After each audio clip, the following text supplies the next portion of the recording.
So I think the most important thing is that we don't read a book in 40 years how the West was lost.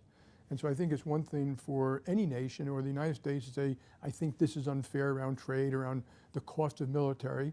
I think there's some very good points, which I think Europe knows that they need to spend more on their military. But that does not mean we shouldn't have a military alliance with you all, Europe in general.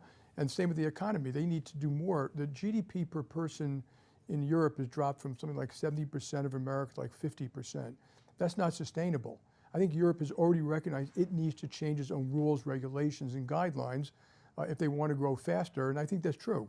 But it should be done with us. The goal should be, in my view, to strengthen Europe and get them closer, not to get them weaker and get them further. So, I think fragmentation of the world is a bad idea, fragmentation of the Western world, and you can end up with the world looks like before World War I and World War II, where it's almost every nation for themselves trying to figure out how they're going to protect themselves. And unfortunately, that might lead to proliferation of nuclear weapons. What are the consequences for JPMorgan Chase of this potential fragmentation?